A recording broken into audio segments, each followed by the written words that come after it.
All right. We are back with another episode of Tread Talk. And got my Talk dude. talk life in the building, baby. Man, it's been a crazy we haven't done this like in what, I know two? it feels like it's been a long time. I think it's been like 2 weeks. It's been 2 weeks, which ain't that long. Yeah, I was out of town 1 week, you was out of town the next Yeah, week. Yeah. yeah. So it hasn't been that long, but it Yeah. feels like it though. Man, how was everything? Trip, all that. Man, LA was nice. Mhm. Weather was good. Came back to the heat. But it's been good. Just trying to stay cool. Yeah. Yeah. Actually, let's start with this question, yeah. Because you grew up you didn't grow up in LA, but you lived in LA and Yeah. you know what I'm saying?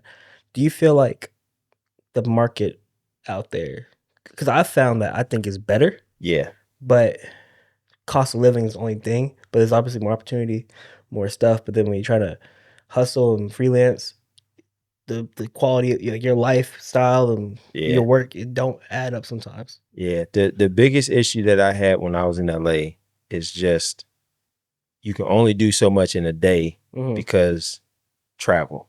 Yep. And LA is big because if you're not from LA, we consider everything LA, even if Mhm. it's not, because we look, it's almost like you consider anything in LA County, LA. Mhm. So, you could be somewhere, say I'm in LA, you could say you in LA, and we could be an hour apart, Mhm. no traffic. Yeah. You know what I'm saying? So if there is traffic, so trying to go from like one job to another, and it was hard to even try to schedule stuff because you don't know what the traffic gonna be. So it could be like, all right, it's a Tuesday, 11 o'clock. I should be able to get there in 45 minutes. So I'm gonna schedule this an hour after. Mhm. But then there's an accident or there's a Yeah. SIG alert or there's something. And it's like now you late. So now you can't even schedule stuff that close together. Now you gotta give yourself 2-3 hours. Mhm. So you just got so much dead time. Yeah. Because if there wasn't traffic, now you sitting waiting for a couple hours. So that's the hardest part. But I tell people all the time, there's a lot of money to be made in LA. It's just Yeah. you got to go and get it, and you just got to deal with the traffic and the cost of living. Yeah, because You know for what I'm me, saying? like coming from Vegas to LA, it's like I have to equate travel. Like traffic is the number one thing. So when I go out there, I tend to try to stack it. You know what I'm saying? To where I'm Mhm. working with more than one client. I let everybody know I'm in LA Yep. because I have connections out there to where it's like we can work on different projects. But then, like you said, how much can I do in one day? Yep. I might start filming at 9 o'clock here. But I might not be able to leave. I might get done at 1, but I can get to somebody else by till like 3. Right. You know what I'm saying? So Right. Man, the apartment that I used to live in, I just checked the price of it last week just to see where they are. I check it from time to time. The exact unit, not the literal exact unit, but the floor plan. The exact floor plan that I had, that joint's going for $3,216 a month for a 14-month lease, bro. It's a one bed? One bed. 3,000? $3,200 Oh, for a 1-bedroom apartment, bro. yeah. That's crazy. That's crazy work. Yeah. And the apartment stay full. That's the thing. Like, I'm just like, yo, and it was nice. Real nice area, nice apartment. It's big for what it was. But $3,000 $3,000 for a 1-bedroom apartment, bro. Come on, man. sick. Come on, I'd man. be sick. Like, Yeah. that is what I couldn't go back to. Yeah, Like, no. there's just no way. And then, you got taxes. The taxes is crazy in LA. Traffic. So it's like, as a freelance, you can make a lot of money, but you lose a lot of it because you got taxes, then you got the cost of living. Gas prices is crazy. Like, I think when we was there, man, I think my guy filled up. It was like almost $6 a gallon for 89. Ooh. So, it's like the money you making, it just doesn't go very far. Yeah. Just because it's like you got all those other expenses. Yeah, I think my biggest surprise was, honestly, I could be completely honest. I have friends who are really big videographers out there in LA who, you know what I'm saying, have shot for some really known people, big brands. And I pull up to their crib and they still with their parents. Right. But that's just the culture of LA. Right. Oh, like, yeah. Even my number one friend who I stay with, he's with his grandparents. Yeah. And I just stay like in his room if I'm out there, if I need a place to crash for the night. So it's like, it's so common out there just to be with family or to roommate up. This is the problem with social media. Mhm. Okay. Realistically, with the way the economy is and how expensive things is, realistically, most people can't live by themselves. Like, you just don't make enough money. I don't care what social media tries to push and how they try to make men feel bad about themselves. In this economy, like, if you're living in LA and it's $3,000 a month just for your rent, and you paying taxes. So half your money's gone to taxes, and you paying $6 a gallon for gas, and you having to drive everywhere, and utilities is high, insurance is high. Like, you're not gonna be 22 moving out living by yourself. Like, it's just not realistic, even as a freelance person. Like, you'd have to be making almost $200,000 a year to even be comfortable by yourself in LA. That's not realistic at all. And I think even in Vegas where I'm at, like, I think I'm an anomaly where it's like, I'm 21 on my own, 2-bed, 2-bath, but I'm paying over $2,000. I'm not saying that as a flex. That's like the worst thing. I tell anybody straight up, that's the stupidest thing I'm doing right now is paying this much money every month for an apartment. Like, I love it. I enjoy it. I love being on my own, but the cost of living where it's like things you don't see, the power bill went up. Right. You know what I'm saying? Right. Like, we summer right now. Yeah, summer. I feel like it's more than 7 days, but I know like we've had at least 7 consecutive days where we've been above 110. Yes. You know what I'm saying? So it's like, AC's running. Yeah. And energy is expensive. I mean, there's people that be having $500, $600, $700 monthly electric bills. Yeah. Like, that's crazy. Yeah, it's insurance. Crazy. Nevada has one of the highest insurances in the car insurance in the country. Yes. You know what I'm saying? So it's like between an electric bill and insurance, you might be $1,000 in just on electric and insurance. Yeah. And I am where it's like, well, my power bill's not that high, thankfully, but it shot up. Every month I average about $50. I'm happy about that. Yeah. This month it's at $200. I almost had a heart attack. I was like, hold on. Yeah. What you keep your AC on? Okay, I do keep my house pretty cold though. Yeah. I keep it like at 65, damn, 67. bro, I keep mine on 82. Yes, he's already hot enough outside. Yeah, I'm on 82. Nah. But I don't know that I would be. I don't think my place would ever. I know my place wouldn't get that cool because I put it on 78 before and it just runs. It never shuts off. So I think even trying to get it down to that would be impossible. If I put it on 60, it probably wouldn't even turn on. That shit would be like, nigga. Yeah, nah. Like, see, I'm not getting it that cool in here, bro. I'm wild because I'll go out of town for the week. And then I'll have it on the whole time I'm gone. Bro, my joint's on 88. When I was in LA for the weekend, mine was on 88. I was like, I know it's still gonna run. Yeah. Because it's 115, so it's still gonna get hot in here. But I said, I'll be damned if I keep this on 82. Definitely nothing lower than that. Yeah. So but back to what you're saying with social media though. Like, I was telling my homegirl, because she's having problems with the guys. She's trying to find a guy, and she's like, he's showing all this money on social media, but he ain't got nothing. And I told her, I was like, see, you're looking for the wrong things. Him doing a money spread is cool, but does he have his own car, his own house, his own place? Like, you know what I'm saying? Because I could do a money spread with on my rent money. It's gonna look real good. First of all, media. we don't even know if that money is real. Exactly. Okay, I've done video shoots with people with fake money. Oh, yeah. And it looks real. Just on the back, it has something that says it's fake. But I mean, if you're doing a money spread, like if you got it face up, like it looks real. Yeah. So you got that. First of all, like it's probably not even real. But if it is, it's like, that's rent money that they got spread across their arm, and it's like, okay, I mean, if that makes you feel good, like I guess. Yeah. But now before we started this, I was saying how I saw something on social media, and it was talking about how social media has made regular stuff look like it's not enough. And I think the reason why people are doing stuff like that is because social media has guys thinking, and has girls unrealistic and thinking that every man's got to be making 6 figures, and you got to be having all this money to not only pay your bills and maintain your life, but you got to be making enough to maintain mine. And if you're not making that, then you're broke, or you're this, you're that. And it's just like, if you statistically, if you look at the number of men in America that make 6 figures, it's like 5% of all men in America. 5%.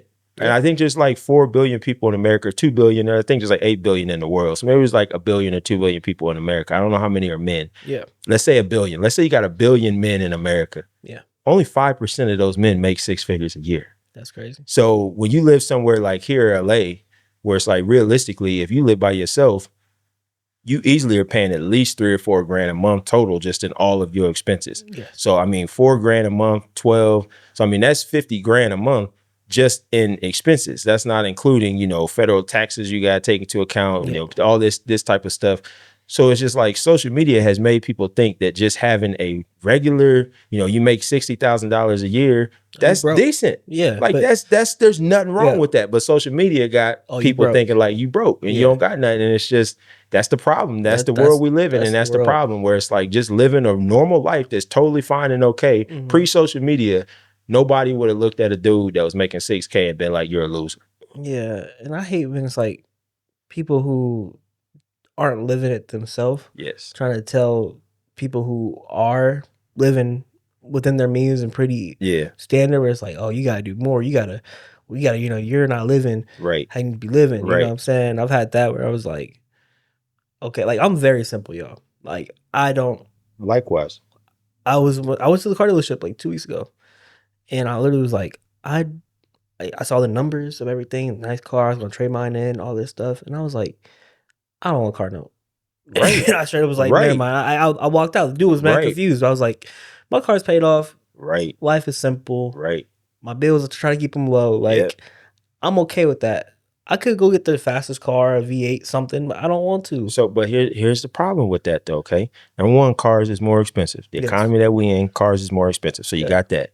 Second thing, you got interest rates are up. Okay, so there used to be a time. I mean, I see some deals every now and then where they have 0% or 2.9, but average for a car is between 4 to 6%, right? So cars more expensive, interest rates more expensive.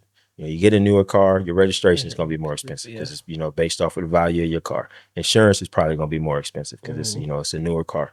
So it's like you go from no payment to, I mean, even a new Honda Civic be $35,000, bro. Yeah. And I'm just literally like, I remember the days when like you can get a base model Honda Civic for like 12 grand. And it's like now a Honda Civic, $30,000. People don't realize like $30,000, you get a 5-year loan on $30,000. That's still like $600 a month. Yes. That's crazy. You know what I'm saying? So 600 and then, registration. And it's just, if you don't got no note, it's better to keep it that way. Because I literally looked at my car and I was like, I want to go from A to B. Right. I could care less. And the car I have, it looks nice.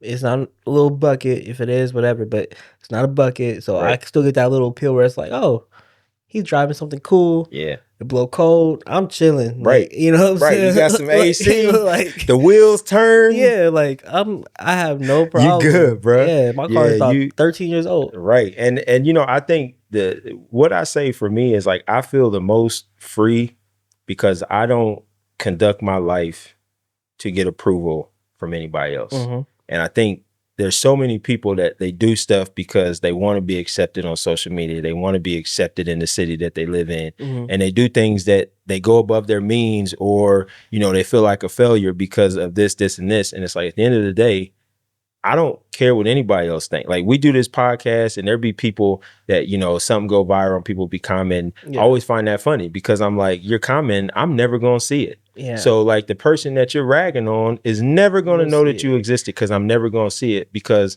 at the end of the day, like I'm not going to do stuff to please somebody that I don't know. That's dumb. Yeah. If you think that I'm a loser, great. Congratulations. If you think I'm less of a man for whatever reason, cool. Appreciate you. Yep. If you, whatever you think, cool. It doesn't bother me because I don't have the time or energy to devote to being like, oh, I want to make Z.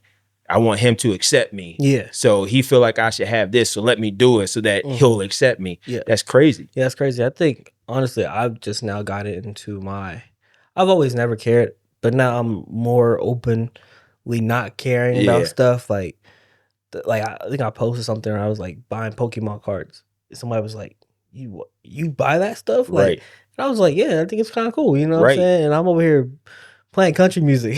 And people are like, but at the same time, I don't care no more because I'm at the point where it's like, I'm here to live my life how I want to live it. It's your life. Like, why not live it how you want to live it? Yeah. You know what I'm saying? The wild part is the same people that would try to clown you for getting Pokemon cards. They want to get Pokemon cards. Yeah. They probably get Pokemon cards. Yeah. They just don't post it because they're worried about what other people gonna think. Yeah, and me personally, I don't care. Yeah, it's like, tell anybody straight, I bought some mall yesterday, bought Pokemon cards, and I bought some action figures. There you go. Put up in here. There you go. I care. I'm all for that. Like I'm a grown man, but I still like to be a kid. Yeah. Because I only got one life to live. Exactly. So it's like, why am I going to rob myself of enjoying whatever it is I want to do? Yeah. You know what I'm saying? Like if I want to go get an action figure at my grown ass age, then I'm going to do it. Do it. Because it makes me happy and I enjoy it. And that's all that matters. Like we got one life and people be too busy trying to please everybody else and get accepted by everybody else. And it's like, you're going to be on your deathbed looking back and being like, I wish I would have done this. I wish I would have enjoyed life more. And it's like, I'd be damned if I be in that situation, bro. And that's how I feel. It's like, for me, it's like everything's bills paid, everything's paid. If I want to buy some Pokemon cards, right? Man, I got a whole basketball hoop in my in my kitchen, which is still crazy to me. Because still crazy. Why I get it? Because I wanted it in that moment, and I use it every day. I enjoy it. Yeah. So it's like for me, is I could care less about what people think. Yeah. People got to say I'm comfortable. I eat every day. You know what I'm saying? My life is fulfilled. For sure. That's the biggest thing. I think social media does make you want to chase after what. So there's a new movie coming out. I was just at my guy's crib and he asked me if I hadn't heard about it, and we watched the trailer for it. It's called The Social Reckoning. So it's the same people that made The Social Network. So bring out this movie, Social Reckoning, and I'm assuming based off of the trailer that it's just talking about the negative impact that social media has had and all of that type of stuff, which is so true. So then we went down a rabbit hole of having that conversation. And I was like, in 10 years, 10, 15 years, there's going to be documentaries on how social media was like the demise of humanity. And I've said that, I said that probably 5 years ago. Yeah. I mean, you could just see how we've shifted. And because I'm older, so I have the contrast of what life was like pre-social media. And to be honest, I wish that the younger folks had the experience of what life was like pre-social media, because it was so enjoyable and free. Like as kids, you would just be outside playing and just doing things that by today's standards would be boring or lame. Yeah. But it was just a lot of fun. Like you just connected with people. Like you just spent time with people, where it's like now with social media, your connection is just through a screen or speakers, on a game. Yeah. And it's like, that's not what life was supposed to be, man. No, I give my parents credit for that, because I was born in 2004. So I think from 2004 to 2012, my childhood was, my mom had me when she was 21. So she was a little bit younger. My stepdad, he was a little bit older. He was like old school dude, you know what I'm saying? So growing up, I didn't really know what, I was that kid who had a phone at 8 or 5, you know, and that was what, 2009, 2010, to where it still wasn't as common for kids to even have phones at that time. We still had the big back Panasonic TVs. You know what I'm saying? Because of how old he was. So we didn't get Wi-Fi in the house till I was maybe 14, 15. And because so I kind of was behind a little bit on social media. But even then, back in 2010, 2012, if I'm not mistaken, Instagram was still in its early days. I think. I'm trying to think, when did it? I think it was 2012. So I just saw, because I checked because I was curious when I started my Instagram account. So I checked it and I created it in 2013, which actually surprised me, because I didn't realize that I had it for that long. I would not have thought that I started my Instagram 13 years ago. So I started in 2013, and that was when it became available on Instagram or on Android. Because I don't know if you remember, Instagram used to just be iPhone only. So I thought I was going to have to buy an iPhone because everybody was on Instagram, and I'm like, I can't get on there because I got this Android. So it switched over to Android. So I think, Instagram was really only a thing for probably a couple years before that. Yeah. So I would say, somewhere around the 2010, 2011 was kind of when it started. Yeah. Once it opened up to Android, that was kind of like where it started to really take off at that point. Yeah. So growing up, I was still outside with my cousins, you know what I'm saying? We riding the bikes to the grocery store, you know what I'm saying? We're doing stuff like that. And I think that, for my kids, it's something that I don't want them to have, to where it's I don't see my kids having a phone until you need one. Yeah. Do you feel like that would be tough to do, though? Because your kids would be the exception. Like everybody else would still be phones and social media. So you trying to be like, all right, son, I want you to be outside. I don't want you to have a phone. I don't know that there would be anybody for him to connect with. See, and that's true. That's true. You know, and I agree. Times have changed. You know what I'm saying? To where most people don't want their kids even going to the grocery store by themselves no more. I wouldn't. You know, and I I wouldn't. respect that. Yeah, You know, I wouldn't. but I'm all about balance in life. You know, like I think for me, my best thing was went to like smart schools, got good education, but then I still played sports and got to hang out with other kids who, you know, my mom put me like in the hood with the sports, you know what I'm saying? And stuff like that. So where it was like I got best of both worlds. So trying to find a way just to balance that out to where it's like you could be smart, you can even have technology after a certain point, but you need to have that grit as well to know how to move in the world. Because like, man, kids nowadays they be so attached to the phones. I would say it's definitely doable because my family in LA, one of the things that they did, I mean, they got 3 kids now, but I was still living in LA when they had their first. And one thing that his wife was real big on was not letting the son have the iPad, like be on the iPad all the time. Because you know, you see it all the time, which I don't judge people, but I don't agree with this. You see it all the time where parents, like when they're eating dinner, you know, they got the kid having the iPad while they're eating dinner. And she was very much against that. And it was a joy to be over there having dinner with them and their son, because the son was very interactive. You know, he's eating his food, he's playing, you know what I'm saying? Like we're all just sitting at the table enjoying each other's company. And I was just like, this is how it's supposed to be. So that was like eye-opening, because I was like, okay, so it is possible to still have pieces of what the world was like pre-iPad and social media and phones. You know, you just have to do it and enforce it. And to this day, like their kids don't watch a lot of TV. Their kids enjoy playing and going out in the backyard and doing stuff and playing with their toys and all of that. Like they don't even really have a desire to really watch TV. I think my problem, and to your point, is when technology determines behavior. The moment you take away that iPad, that kid is crying on the floor, can't act, can't do nothing. I would never want that for my kid, because it's like you should be able to take that iPad away.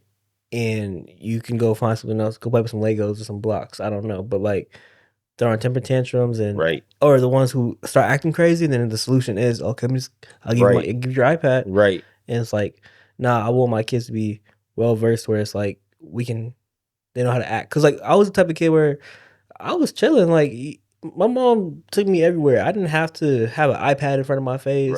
I had a book or you know what I'm saying? Or go play with some tennis balls or something. Like that's well, the reason, I mean, I'm not a child expert or anything of the sort, but I think if I had to say, I would say the reason for that is because parents unknowingly reward bad behavior, right? If you're throwing a fit, here's this iPad.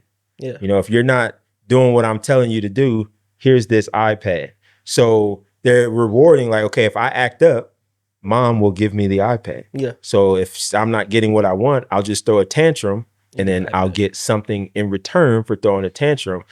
And it's like, that's the worst thing that you can do. You're rewarding bad behavior with something. And it's like, we live in a culture now where, you know, parents and doctors and stuff want you to be more soft with kids. You know, I grew up in an era where I got whoopings, and, you know, like we were scared to talk back to our parents and stuff. And I grew up just fine. I'm not traumatized because of it, but you know, it is what it is. They don't want to do that. That's fine. But it's like, you got to have a balance, because you still have to be the authority, you know? So it can't be you throw a tantrum and I give you something to stop the tantrum. Like what should stop the tantrum is you not getting anything and you just sit in it, because eventually they'll stop. Like if they're crying and you just don't show them any attention, they will stop. That sounds cruel to some people, but it's like, you got to do something. You can't just be like, you can't reason with them. You know, some people get on their platform and be like, you know, you got to talk to them and reason with them and do this. And it's like, they're 5. Like, how much reasoning do you think you're going to be able to do with a 5-year-old? Like sometimes you got to show tough love and just be like, well, go sit over there and cry. And eventually they'll learn that it's like, I got to find a different way to get what I want. I mean, I didn't get whoopings growing up, but I feel like it was just so simple. It was like, why would I want to make my mom's life hard? Because then she's gonna make my life hard. Now she gonna probably, I mean, again, I didn't really care, but like the most I probably got was like, oh, you can't watch TV for a week. And I was like, oh, okay, cool. Like, you know, but at the same time, it just was like, I don't like, being a kid, it was just like I don't want to cause no problems with nobody because that's going to make it worse for me. Right. But like I knew if we're going somewhere in public, acting up was even on my mind. Like, Right. you know what I'm saying? Like, right. She didn't hit me, but it just was like a lot of just Yeah, like, I mean, I you did knew get better. well. I didn't really get hit because I was pretty. I mean, I didn't really. I was good, so Yeah. I didn't really do anything to get whoopings. But I mean, you know, we knew. Like, mom would just give us a look, Yeah, like and we knew, like, straighten up, Yeah. tighten up. Like, we knew, like, we wasn't even testing that. Like, these kids, when they be talking back to their parents, Oh yeah, no. I get nervous I get- because I'm like, if we ever would have did that, man, I had friends I wouldn't with be kids. sitting here. I had friends with kids would be hanging out. They kiss something smart. I'm looking like, oh, you're not gonna. Okay, I Right. can leave real quick if you need me to leave. Right. I'll come back in Right. 5 minutes. You need to do your Right. thing because he just told you something crazy. Man, I be around people with kids and their kids be turning up and it be taking everything in me because it's my nature. Yeah. Because I love kids. And so like my nature is like when I see, especially if I see a kid like disrespecting their parent, like I don't be tolerating that. Yeah. So I be wanting to say stuff, but you know, of course, you know, I can't, you know, they're not my Mhm. kids and you know, whatever. But that'd be hard for me because I'm like, yo, like you are not helping this child because they gon' and see that's the thing that's always a problem for me too. Like when parents be coddling their kids, it's like Yeah. that's all good, but when they out in the real world is not gonna coddle your kid. No. Like the real world is brutal. No. So if you are not preparing them for the real world, you're doing way more of a disservice than you think. Yeah. So that's where it's like parents got to find that balance because if you're not always going to be around, they're going to have to go do their own thing. Yeah. And you can't have them thinking that the world is going to cater to them because it don't. I wish it did, but it don't. Yeah. Nah. I used to be such a nice, respectful. I mean, I still am. Nice, respectful kid though. Uh-huh. You know what I'm saying? But like, and I was like a nerd. You know what I'm saying? Like the biggest nerd, top of my class, like elementary school, whatever. Right? But I remember like one day, this kid, he was an asshole. He was a jerk. You know what I'm saying? And one day he had like said something to me. I used to be really soft and sensitive. Like, I would like cry. Yeah. So I remember I went home to like my stepdad. And he was like, "Hey, if he do anything else to you, punch him in the face. We'll handle the rest." Facts. So then the next day at school, kid literally like did something crazy. He like pushed me on the playground, and I just remember I socked him. Yeah. He fell. He started crying. Yep. I didn't get in trouble. I don't think he didn't tell teacher, but I went home that day. I was so happy because it Yep. was like, Yeah. hey, I punched him in the face. He Yeah. didn't- you know what I'm saying? So I think Yep. allowing your kids to have that, getting that balance. For Like, sure. obviously, I didn't go around punching everybody in the face after that if I had a problem, but it was like, okay, I know if you get there, we can go. You know what I'm saying? Yeah. Like, so Yeah, it I made, think- made me think of a reel I saw on Instagram where it was a guy. I mean, this might have been too far to the other extreme, but Yeah. he basically was like, you know, they always say, you know, teach your kid if somebody hits you, hit them back. And he was like, you know, I teach my son, you know, don't let nobody hit you at all. You know, so the premise was just like, yeah, like, you know, if somebody is in your space and they disrespecting you, like, don't wait for them to hit you, you hit them. Now, like I said, that might be a little too extreme, but I got the premise of it. You I know what get I'm it. saying? It's like at the end of the day, you know, you got to stand up for yourself. Yeah. And I'm not saying like violence is the answer, but that real world, you got to, like Yeah. the real, it's like there's the fairy tale fantasy land and then there's reality. yeah, And I think too many people want to live in this fairy tale reality. That's, you know, kids, women, like everything. Everything about social media is like this fairy tale Mhm. world that's not real. And it's like, you can't live over here No. because this isn't the way the world really is. It's reality. And I feel like there's a good spot in the middle because it's like, you don't have to be, you know, super all the way on this side where it's like, you know, you can't try to find other ways to do Yeah. things or you can't, you know, try to strive for whatever. But it's like, we can't live in this made up world No. over here that's just not realistic. And it's like, nobody actually lives here. yeah, People in their mind do and they want to, but it's like this world doesn't even exist. yeah. Like you guys are wanting to live in a world that doesn't exist. A lot of the stuff you see on social media is people wanting to live in a world that does not exist. It just doesn't. I Okay. agree. It just doesn't. And to your point with that video you're talking about, I was told the same thing to an extent because how they broke it down to me was like, well, you know, obviously you don't want to hit nobody first, but if you feel threatened, Right. if they hit you first, you might not get up from that first Right. hit. And that was his argument. You know what I'm That saying? was his And argument. I was like, you know what, you're right. But obviously, yeah, if I'm feeling threatened enough Yep. and it's like, okay, I know you got a history of hitting people, you might want to put your hands on me. Yep.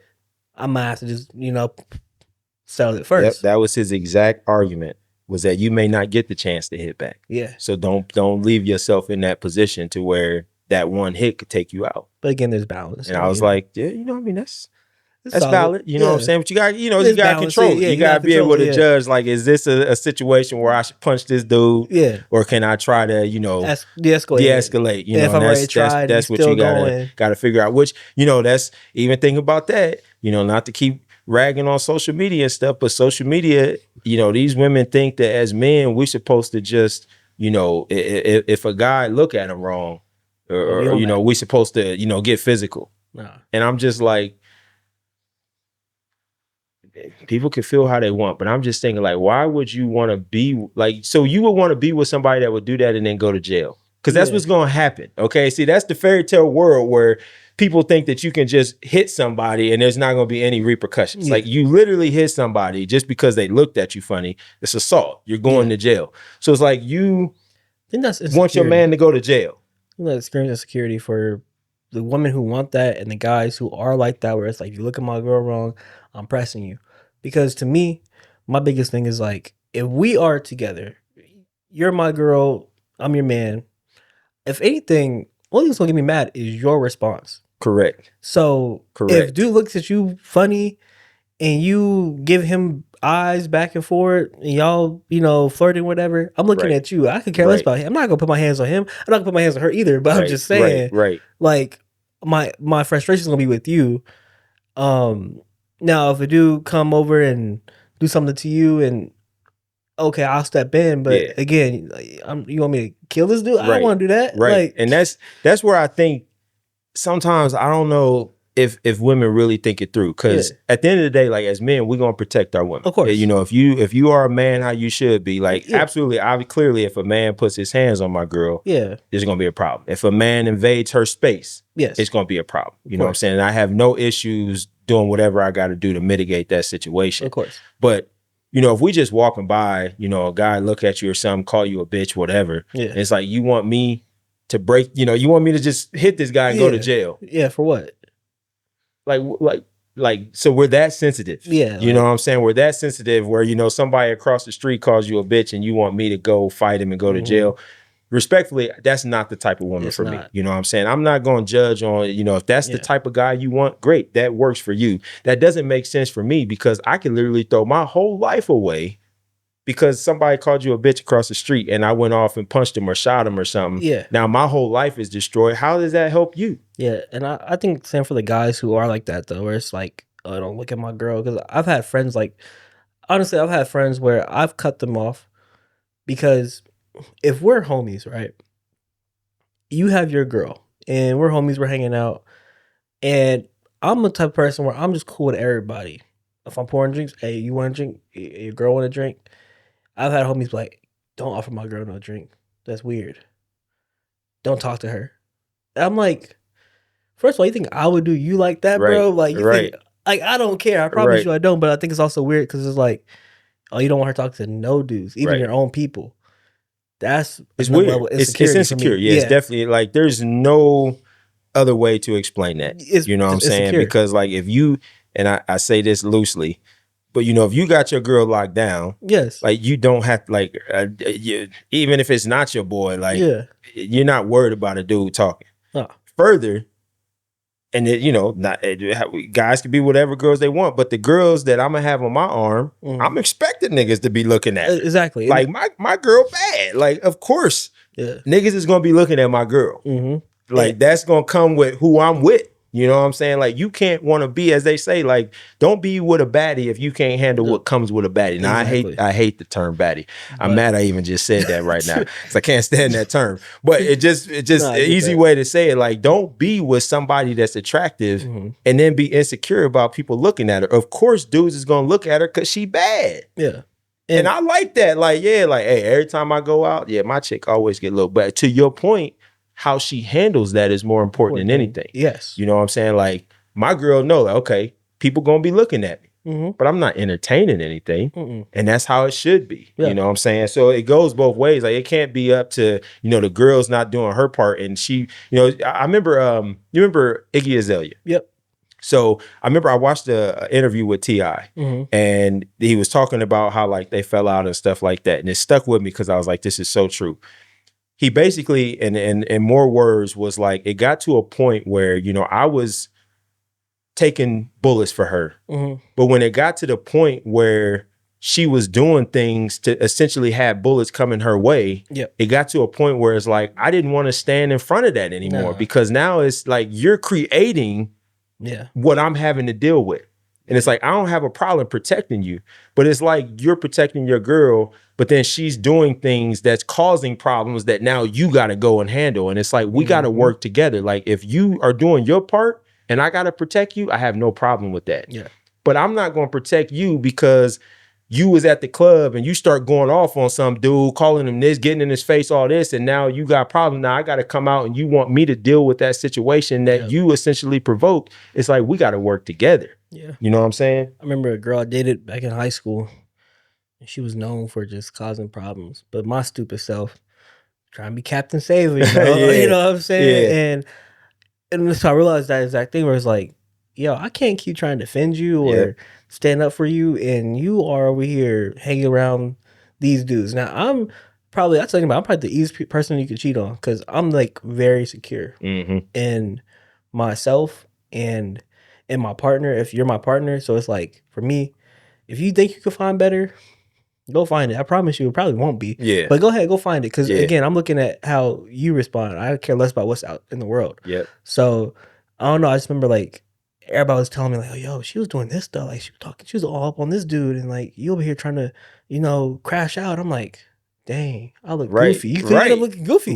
You know what I'm saying? So I get that. Right. And that's the thing. And like the thing for me is like I remember when I had my dating podcast that I did like 2 years ago. I remember one of the things that I said, and this has always been me, is when I'm in relationships, my goal is to never put my girl in a situation that looks stupid. You know what I'm saying? So I'm very forthright with giving my girl information and letting her know. Like if I had, you know, an ex text me, I'm going to let her know about it. Not because I'm doing anything, but it's like, I never want my girl to be in a situation where it's like, she's finding that out from somebody else, you know, where it's like, hey, you know, so-and-so texted your man. I want her to be able to be like, yeah, I know, he told me. You know, so it's like, I never want to do anything to have my girl looking stupid. So it's like, to that point, you can't be out here doing stuff that's causing the problems for me. And then I'm out here trying to defend you. And the world is looking at me like, bro, do you even know what your girl is doing when you're not around? Man, I hate it because I'm not going to lie. I was that guy. I think I've said it before on here, but I was that guy where I remember I was at a house party at a former house I lived in. You know what I'm saying? We threw a party, me and my friends. And when they came up to me and they were like, hey, you're what's her name's ex, right? And I was like, yeah. Oh, dude, I was cracking her. I think you was calling her on the phone when I was like, oh man. Oh, how I felt was like, oh, really? But like, obviously, but that's the same thing though, where it's like, I didn't crash out on him. What he said was kind of like, yo, you really gonna tell me that in my face, but at the same time, hey, I get it, bro. You trying to get some cool. But I'm looking at her like, yo, you was doing me like that? Dang. Okay. Cool. Got me out here looking dumb. And it's like, man, you can't want me to be your king. And you not conducting yourself as a queen. And I think that's kind of the fundamental problem with what a lot of women want. Like going back to your point where people want a lifestyle that they've never had. That's kind of like my issue with a lot of women where it's like you're expecting, like I respect women that want to hold a man to a certain standard because that's what they provide for themselves. And that makes sense.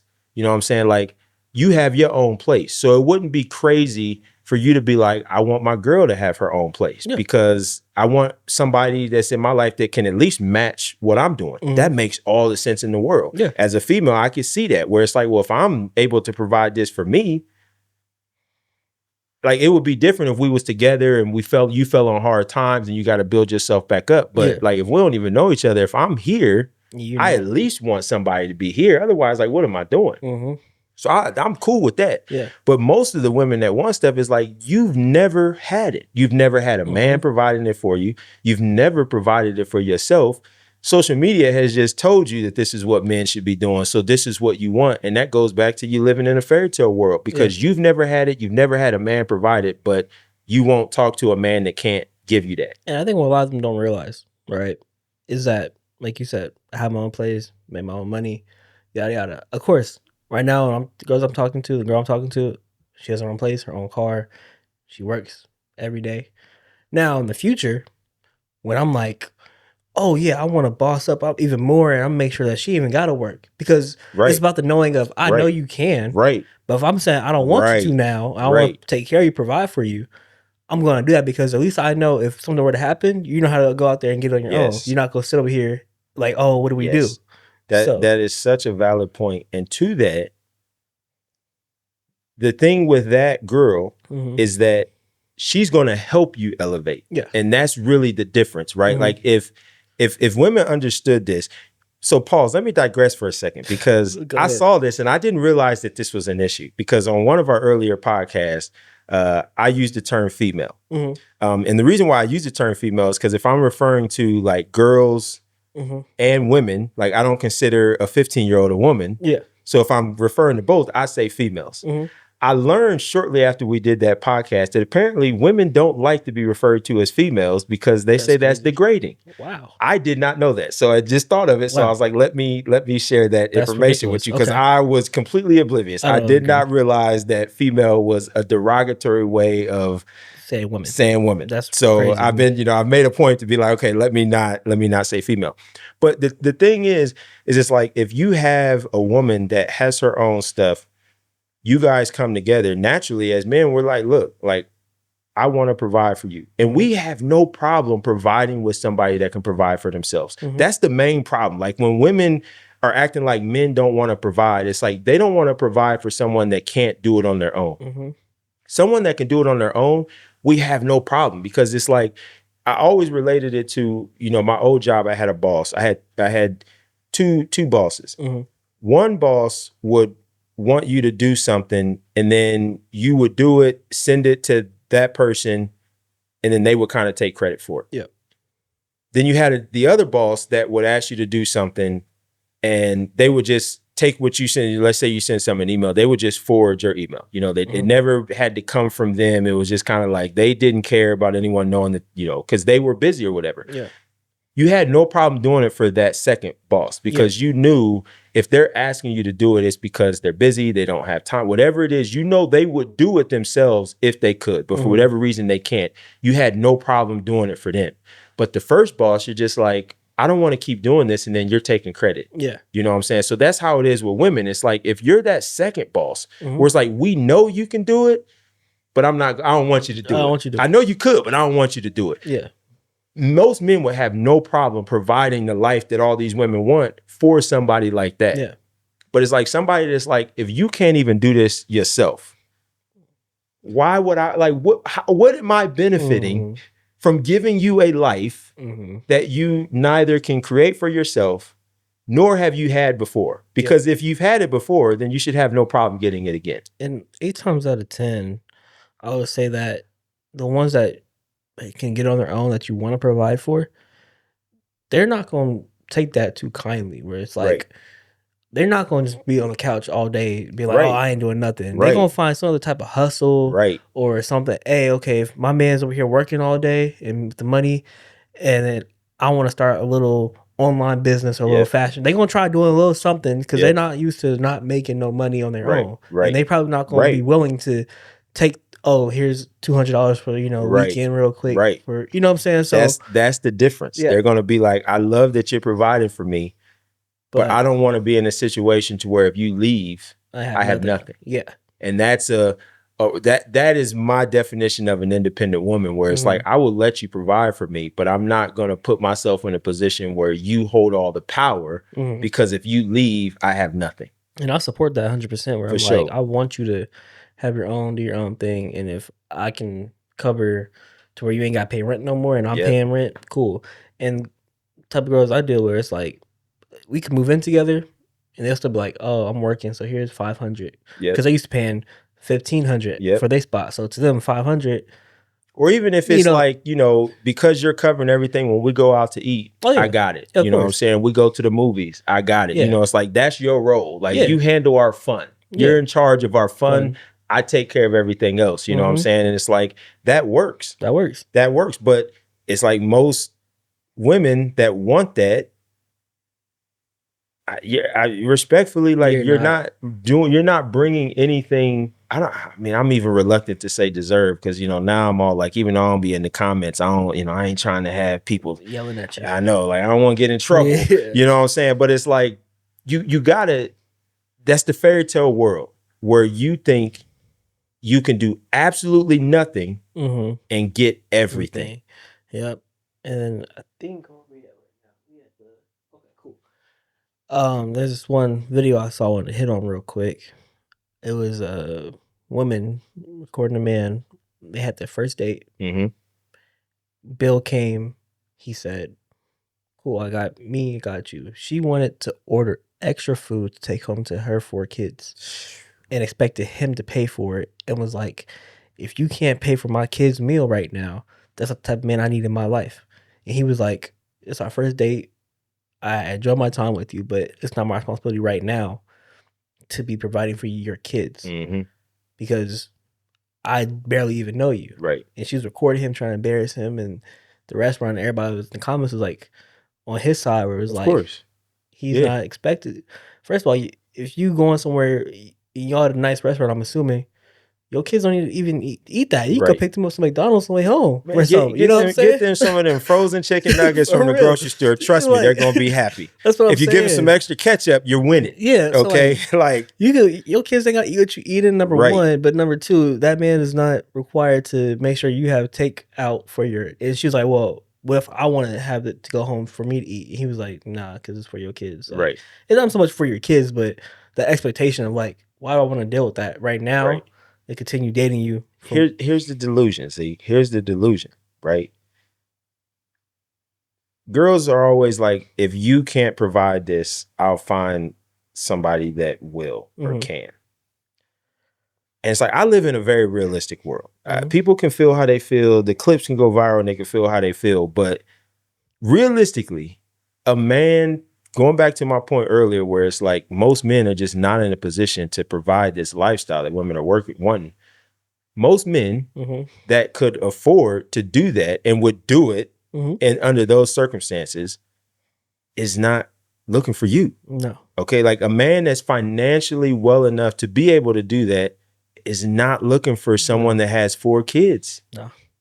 That's just the reality. Yeah. Hate me if you want, but that is the reality. Go talk to men that are successful. Men that are successful like that have a lot of options.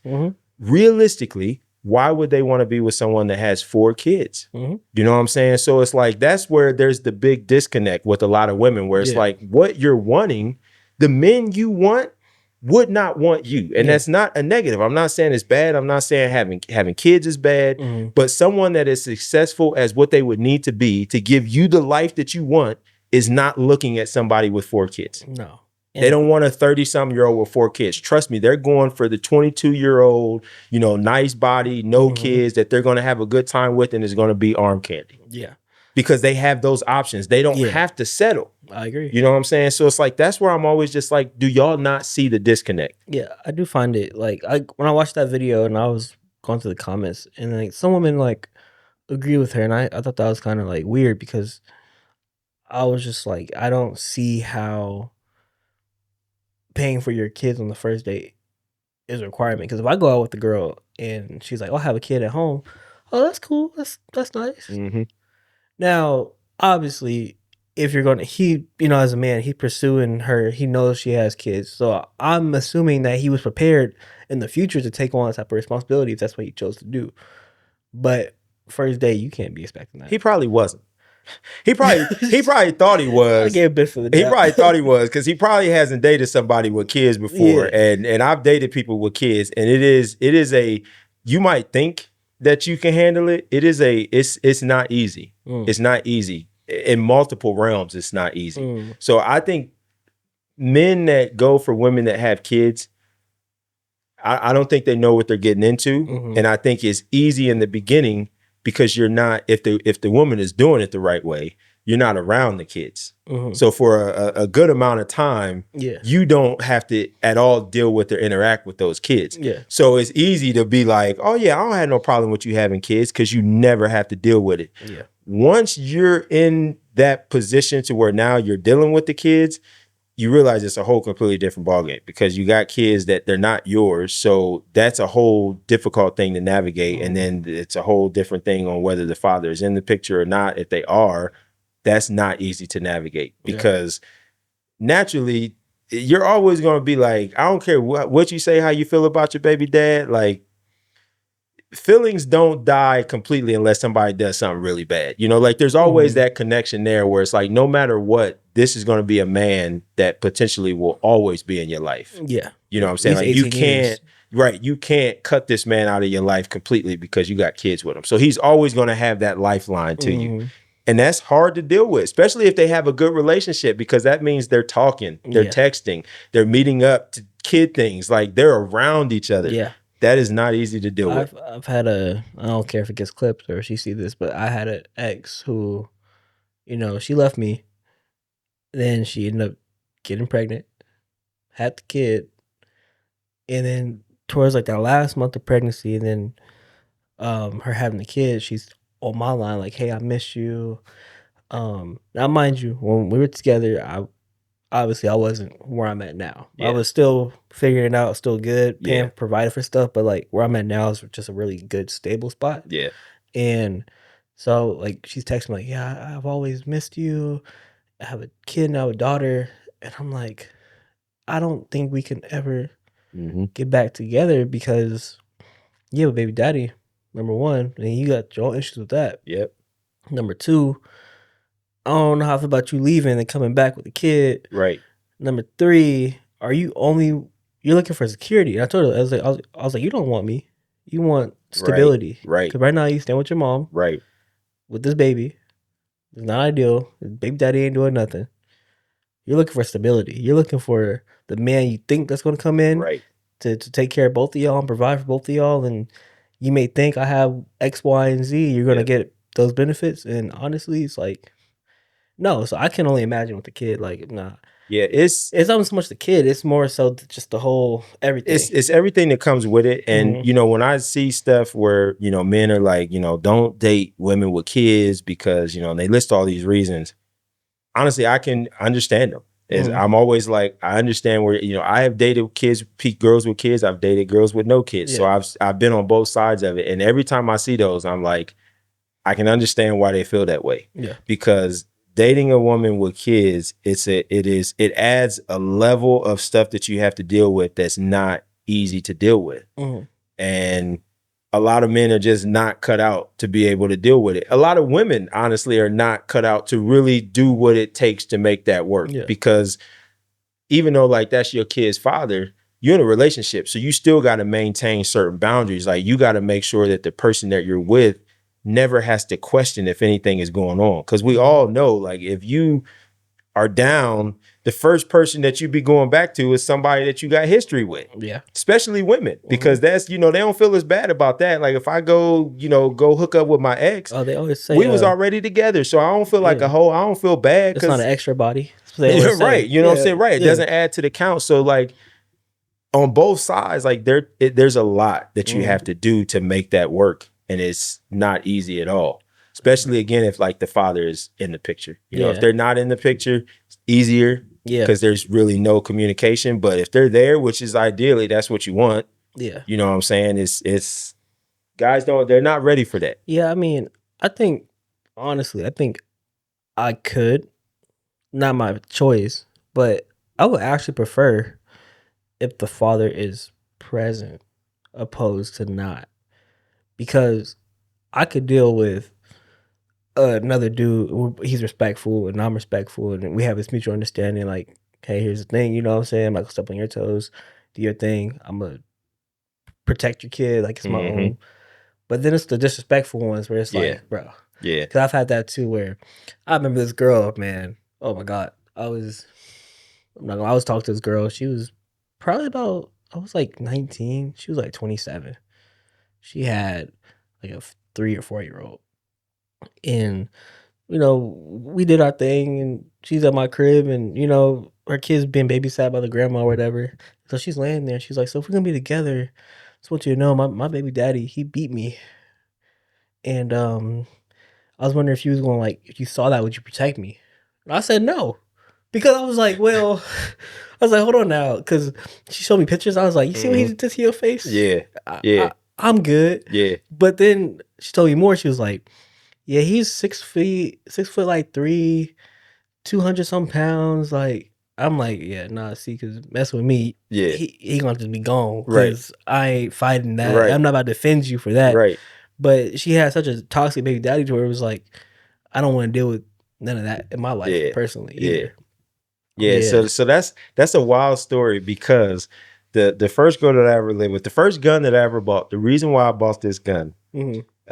I was with the girl that I was with. I didn't really know anything about her ex. It wasn't anything that we talked about. You know, he hadn't been in the picture for a while, so just nothing ever came up. And one day, it was one morning, we were talking, and she was like, "Yeah, my ex texted me last night." She's like, "I don't know how he got my number." And then I started to learn about this ex, and it was the same situation, you know what I'm saying, where he, they had, domestic violence, and, I mean, he had, been in and out of jail and all this stuff. She's like, let me know. And I'm just like, now mind you, like, I grew up in the hood. I have hood ways, but like, I've never claimed to be a thug. Like, that's just never been my life. That's not, I carry a firearm on me all the time, but I hope I never have to use it. But I have, but so it's like, I'm not that type of guy, and I'm okay with that. I don't need to be, I don't want to be, I'm fine with that. He was that. Yeah. So I was like, and at the time, this was back in the day when phone books was still a thing. Yeah. She was in the phone book, which that pissed me off when I found that out. Cause I'm like, why the hell would you not have, like, why are you in the phone book? So her address was on there.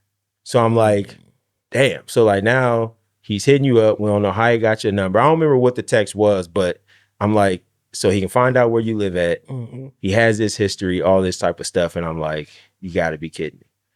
So like that next day, I went and bought my first firearm because I was just like, this guy ain't gonna want to go toe to toe. He don't sound like a toe to toe type of guy. Like I'm okay going toe to toe with somebody and taking the L, but I was like, he don't really sound like he a toe to toe type of guy. So I was like, all right. So I mean, for a solid month, 2 months, I was paranoid as hell. Like every time I left, I mean, I went and got my CC dub, everything, because I was just like, I don't know if this dude gonna pop up. And if he do, like, I gotta be able to defend me. I gotta be able to defend you. It was like the most stressful 2 months of my life because every time I left the house, I was always worried he was gonna be there, all this type of stuff.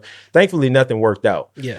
But it's like, that's the stuff where I think sometimes, like, that's why I like to know about a girl's past. Because, like, I just want to know what I'm getting into. Yeah. You know what I'm saying? It's like, I'm not necessarily going to judge you, but I need to know what I'm walking into. Because if your last 5 dudes was dudes that was on that bullshit, to where, like, if they see us out together, it's going to be a scene, I need to know that. Like, I got to know what I'm getting into so I could be prepared. Like, I don't want to be blindsided where we just out eating and I'm thinking it's all good and the nigga run up on me. Yeah. You know what I'm saying? It's like, I need to know these sorts of things. That's facts. You feel me? I agree. And each girl I talk to, I always ask about the exes too, because I'm always like, I need to know, because like you said, I don't want to be out, and the next thing you know, I'm caught lacking. Right. You know. Right. Like, is he the type of nigga to see you and just put some shells in me just off of the fact that you with me? You know what I'm saying? Like, I need to know that because I carry too, but I don't want to use it. You know what I'm saying? And it's like, it's so weird because I'm like the opposite type of ex, where it's like, I'm the type I have to deal with. I tell my exes all the time too. I talk to a couple of them. I'm like, any guy get with you, let me know, because I will happily pour him up a drink. Cause he gonna need it, right?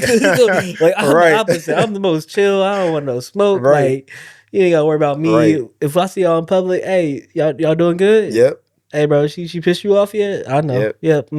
Yeah. Like I'm the same. Yeah. Like, I mean, I've been with great girls, but there ain't no girl worth me fighting over. There ain't no. I always say there's no girl worth me losing my freedom over. No. You know what I'm saying? Like, the only women in my life that I'm losing my freedom over is my mom and my sisters. Yeah. You know what I'm saying? Like, outside of my nieces, you know what I'm saying? But it's like, outside of that, like, my freedom is worth more than any girl that I've ever talked to. I agree. And that's how it'll always be, you know? So it's like, at the end of the day, I'm not doing anything to jeopardize my freedom. Yeah, no. You know, I will protect, but it's like, yeah, I'm not going to trip. You know, my girl was like, I'm not tripping on that dude. No. Like, bro, do your thing. You know what I'm saying? Even if a dude was messing with my girl and he knew she was with me, I've been there. that's the game. Yeah. That's on her. Yeah. You know what I'm saying? Like, I'm not going to fight this dude. Like, that's the game. I agree. That's just the way the game go. It is. And I done been on the other side. Like, I ain't innocent over here. Like, I can't get mad at this dude for doing the same thing that I've done before in my life. Like, that's the game. It's the girls' I know they probably won't like this, but that's the girls' responsibility to not let, like, dudes gonna be dudes. That's the nature of niggas. Like, that's what they gonna do. So it's like, I'm not going, the only way I'm getting pissed off at a dude is, you know, that I'm messing with this girl and you messing with her in our home. See, now it's a problem. Like, let me come home and you in my home and you knew that I was with her and you still in my home. Completely different ball game. That's my thing. I'm not going into detail too much, but you know, it was something where it was like, oh, he gonna help me come get my stuff out your house. See, now like, I was cool. Yeah. Until you say, yeah, you bring him in my home. You think he's gonna walk up in now here? It's a problem. And just grab, man. Right. Now it's a problem. Like, bro, I don't want him in the truck while you out there packing it. I ain't even giving you no pass, because it's like, when you walk up in here, there's gonna be something that's gonna let you know a nigga live here. Yeah. There's gonna be something. Like, if you street smart, you gonna be able to see something to let you know, like, this is not a 100% female home right here. Yeah. So at that point, like, you know, like, okay, she got a dude and you still doing your thing. Hey, whatever happened to you is what happened to you, bro. Yeah, man. You know what I'm saying? Like, I come home and you get some hot ones in you, because I wasn't expecting no dude in my home. He broke in. Hey, right. You know what I'm saying? Like, I never seen him all before. I know is I came home, there was a dude in there that don't live there. Yeah. So. And he got what he had coming. Yeah, that's it. But anything else you want to hit on? We got about like 20 minutes left. It's an hour already. Yeah. So let's FX5. I think, because let's see. I think in between our last podcast, it was only rumors, so it's been announced. So you know, now we know what it is. So you know, I talked about it last week briefly, and the Sony fanboys weren't happy. And they're probably gonna come for me again in these comments, and you know, it's cool. I just don't think it's all that. I think if you own the FX3, you don't have no reason to upgrade to the FX5. Right. I mean, they kind of flopped when they had the FX, was it the 2 come out with the viewfinder? And I was like, so I don't think it is earth-shattering, groundbreaking. It's not. The camera that I think did that, which is actually kind of underrated, is the DJI, the Ronin. Was it not the Ronin? Ronin 4D? 4D? Yeah. Where it's like, it's all in one gimbal. I saw a video where somebody was comparing the 4D to the FX5, and I think the 4Ds, I think it's the same price, I think. I saw it at NAB, and it was nice. Yeah. I mean, that's something to me where it's like, if I'm looking for something new package-wise and can deliver that built-in stabilization, I kind of like it. Yeah. Where I think it lacks is lens selection, but whatever. But anyway, back to the FX5, I don't see it being anything. You have your FX3, you have FX6. The FX5, like, I think should have done, take everything from the FX6, put it in a smaller compact body. Yeah. If you can figure that out, you might have sold me on, I need that. Yeah. That I agree with that, because I think so 2 things. One, I saw, now, you know, I don't be commenting on stuff on Instagram. Yeah. But I saw a reel, and I was with the guy at first. He was talking about the FX5, and he was like, you know, y'all are saying, you know, get a Canon, or, you know, get this. And he was like, I don't want a Canon. I don't want this. I don't want to switch. And I was with him. I was like, that's very valid. That's the reason why I don't think I would ever switch from Canon, because I'm in the ecosystem, and there's nothing that is that worthwhile for me to want to sell off everything I have to go into this new system. And I've never wanted to have dual systems, because then it's like, now I got a 35 on Canon and a 35. I don't like that. So I was with him. Yeah. Until he started talking about, you know, I don't know why you guys care so much. Oh, no, I do know why. It's just, you know, a bunch of rage baiters, this and that. And the minute he said that, I had to comment, because I'm just like, this feels very hypocritical, because so many of you Sony shooters literally post stuff for rage bait. Like, I don't know how many videos I've seen where it's like some Sony person is like, oh, you shoot Canon, you're gay. Oh, you know, something to where you guys are always ragging on every other brand for the sole purpose of rage baiting. Yeah. So I was like, if you're going to make a video about people rage baiting. I literally commented, I was like, are you talking to Sony users as well? Because you guys are notorious for rage baiting. That's what you guys do. Yeah. So it's like, you can't rage bait, but then get upset when people are rage baiting you. Yep. Like you have to accept the rage bait because you guys do it all the time. That's notorious in the Sony community. So it was like that. But then going back to your other point, I didn't really understand the purpose of creating an FX5 and keeping it in the same FX3 body, essentially. Like, it felt like it was an opportunity to say, we're not going to make it as small as the FX3. We're not going to make it as big as the FX6.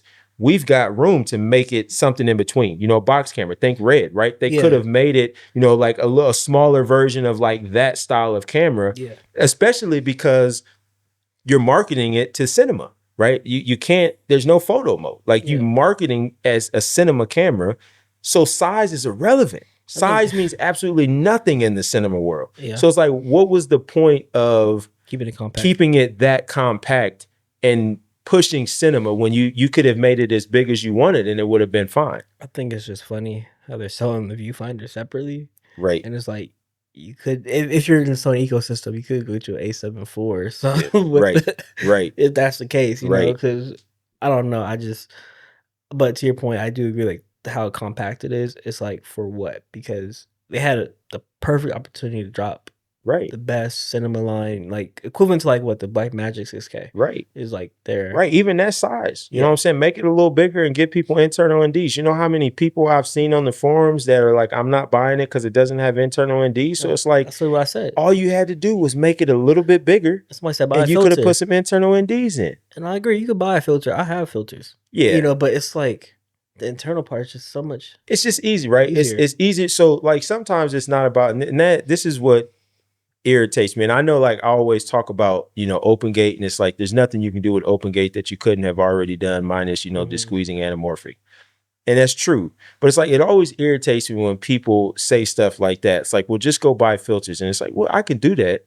But if I can make what I'm doing easier or more efficient, I would like that. You know what I'm saying? Like, if I can have a camera that has internal ND, so I don't have to worry about putting on a filter, and I don't have to worry about the size of the filter, or, you know, got to make sure I got my step-up rings, or which I don't even like using step-up rings, because then I can't put, you know, sometimes, like, when I'm shooting, if I want to put a lens hood on, I can't if I'm doing a step-up ring. You know what I'm saying? So it's like, if I can have a way to do what I'm doing, but it's easier, I would like to have the easier, more efficient way. So it's like, can you buy NDs? Of course you can. Of course. But if you guys could have just made this camera a little bit bigger and put them in, you would have been able to get that market. Like, what reason did they have to not do that? I guess that's the real question. You know, it's like, what reason did they have? Like, what was their thought process to say, let's keep this body super small and not include this? Yeah, you can't say price point. No, it's not the price point. No, definitely not.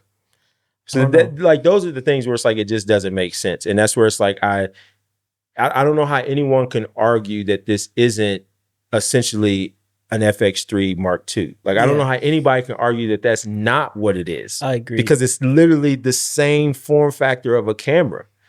I'm actually surprised that, like, because they're going crazy. Oh, it's 5K OpenGate. But my Panasonic has done 6K OpenGate, and it's a lot older than the FX5. Right. Even the S5 II, the 2X, like I keep saying, those do 6K OpenGate, you know, and then you could do RAW via HDMI. So it's like, y'all do know, like, they kind of went backwards in technology a little bit, because there's already proven technology that can shoot even higher. If that's your biggest appeal, is 5K OpenGate. Y'all do know y'all are still a little behind on what other brands have already done. Now they gonna argue, you know, that the Sony has better focus, or the dynamic range is better, and yada yada yada. But with these cameras, though, people don't realize, it's pissing me off. You 99% of the time, unless we're doing a podcast, you are the one behind the camera, man. Yeah. Your focus, I started on manual focus, Blackmagic 4K manual lenses. So for me, focus, I don't care. Yeah. I don't care. Yeah. And now that I use autofocus lenses, I could put a nice little 35 on a gimbal and call it a day. Right.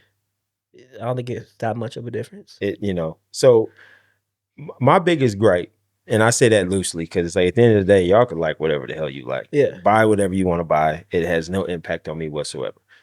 But my gripe is that people in the Sony ecosystem is speaking about the FX5 like it is a groundbreaking camera. Mm-hmm. Now, if they came from the angle of it's a solid upgrade to the FX3, yeah, I would say 100% you're right. You know what I'm saying? Because literally it is essentially an FX3, but you know, you've got more resolution, you've got open gate, you've got, you know, your triple gain ISO, you got all of those things. So is it an upgrade to the FX3? Absolutely. You know what I'm saying? But is the FX5 standalone? Is it like this phenomenal groundbreaking camera? It's not. You cannot argue that. There's nothing in it that is even new to the industry. No. In that, you know, world, like in that sector of cameras. So it's like, is it an upgrade to an FX3? Yes. Is it groundbreaking? No. You cannot argue that. And that's my problem with a lot of the Sony ecosystem users right now, is that they're trying to make it seem like the FX5 is going to shit on every other brand. And it's like, it's not. It's not. You know what I'm saying? If you're within the Sony ecosystem, it's a solid camera. Yeah. Can't argue that. It's a solid camera for sure. In the Sony ecosystem. Yeah. You know what I'm saying? It's not crushing it's not enough to make me every other brand. And I don't, you know who Gerald Undone is? Have you ever watched any of his videos? I think so. So he retired from doing like gear review videos and things like that, but he's a very nerdy technical person. And he's the only video that I watched because I knew there was just going to be a lot of technical, he was going to be comparing things and like you could really see like what was the differences. There wasn't a large difference between the FX5 and the FX3. You know, was there a little bit more dynamic range? A little. You know, we're talking, you know, 14.4 stops versus 14.7. So is it better? Yes, but we're not anything crazy.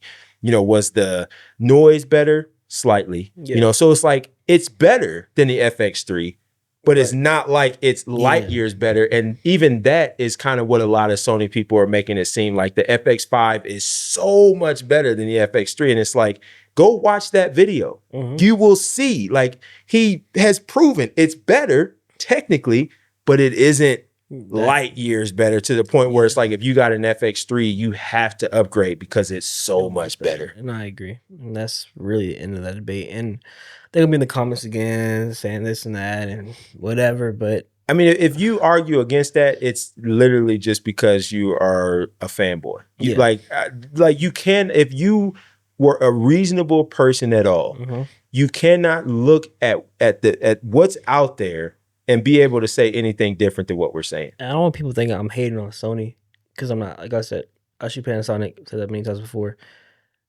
I have given Nikon their credit, and I was somebody who was like, Nikon, I would never. Now I saw them, I was like, you know, they did step it up. Yeah. They did do some groundbreaking stuff with the red and all. Like, okay, cool. I can see myself switching there. I give Canon their credit just for being nice, reliable, and always a good image. You know, at the end of the day, I can give Fujifilm their credit on their photos. I can give credit anywhere where it's due. I give Sony the credit on the autofocus, sure, why not? And personally, I hate shooting S-Log. S-Log 2, 3, I don't have time for that. You know what I'm saying? But I'm just not a fan of, like, that's not enough to make me want to go grab it off the shelf. Yeah. I don't want to trade in my gear for that. I think fanboyism is weird. It is. Because it's like, at the end of the day, does whatever camera you have, does it do what you need it to do? Yeah. If it does, it's great. That's all that matters. Like the name is so irrelevant. Does it produce what you need it to produce? If you do this for work, does it help you satisfy your clients? If it does, you're winning. And I love Panasonic. That's, you know, my brand. But I actually had the newer camera, the S5 II, which came out a couple years ago, and I went backwards to the S1H.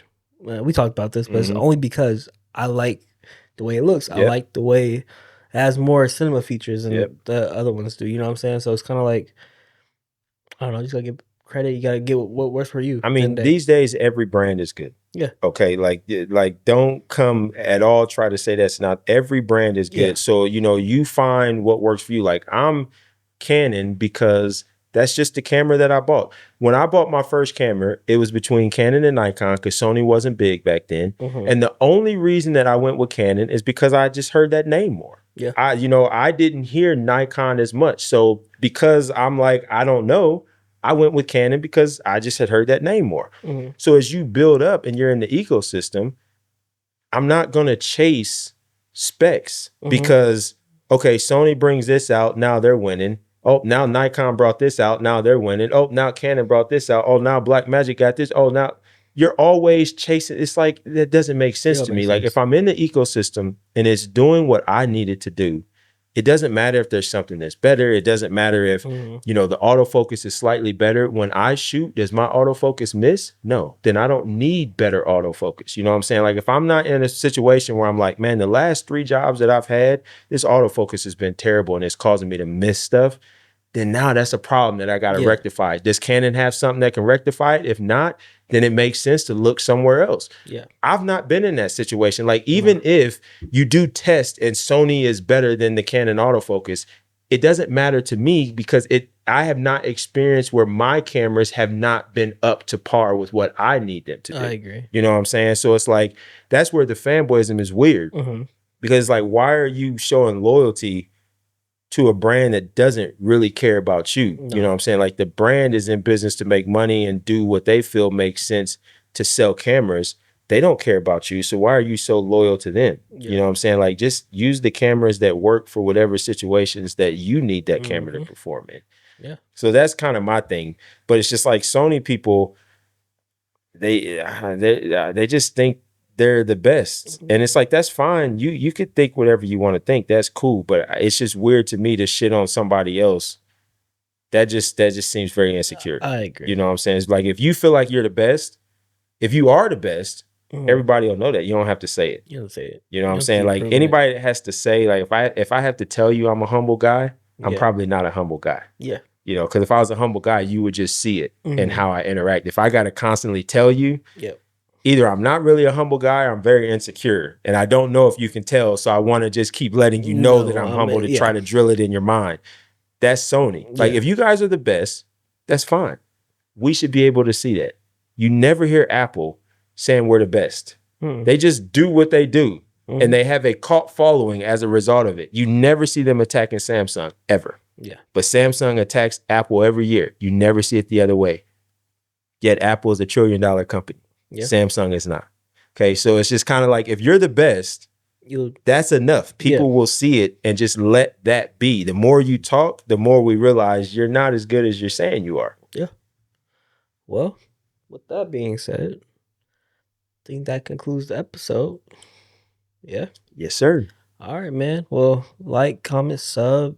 Vent, rant, rave, you know, do what you're gonna do. Yeah. You're gonna do it regardless. Gonna be on the road this week, so prepare for another solo episode. Being held accountable to go film these nowadays. Yep. So and then whatever, Ant's dropping some too, right?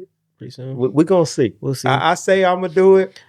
If you do, I'll plug it. Yeah, we're gonna see. We'll plug it, you know what I'm saying? It be sounding good when I be sitting in my desk chair thinking about it. Good. Like, but then when it's travel, like, they actually have to do it. Until I get there, I'm like, so you know the biggest problem that I have, and I don't know if you ever if this is an issue for you, but like sometimes I'll be wanting to record stuff, right? But because I'm like more in the cinematography space, I'm always like, well, I gotta set up lights. Yeah. You know, like my lighting got to be right. You know, where sometimes like I just be wanting to record and it's like not care about all the technical stuff. But because it's so ingrained in my head, I'm like, well, I can't put it out like if it don't look how it need to look. And I want to get away from that because at the end of the day, it doesn't really matter. I mean, I see poorly lit, poorly composed. Like I see bad content all the time, and people are engaging with it. It's got views and all this type of stuff because most people don't care about that sort of stuff. So it's like I want to get away from that, but it's a struggle because I'm always like, I know I can light this and make it look beautiful. No, that's how I feel though. But I'm the same way. It's just so much work that I don't end up doing anything because I'm like, well, I don't want to spend 20 minutes setting up lights. I feel that. I was looking at like, okay, I need to travel. You know what I'm saying? I need to get the light. I need to pack the light. I need to pack the mics. And then I simplified everything, and I was like, "Oh, I got this light right here, small enough. Yep, it's gonna do the job. Yep, I need to do." And then I'm probably gonna take that one with me and then call it a day. That's all you need. Yeah. That's all you, especially like if you're in like a hotel room or something, like get that natural light coming in. That's all you need. A little bit of feel. Yep. Call it a day. But yeah, this is another episode. Stay tuned for what's coming next from both of us independently and together. So that being said, I'm out of here. Peace.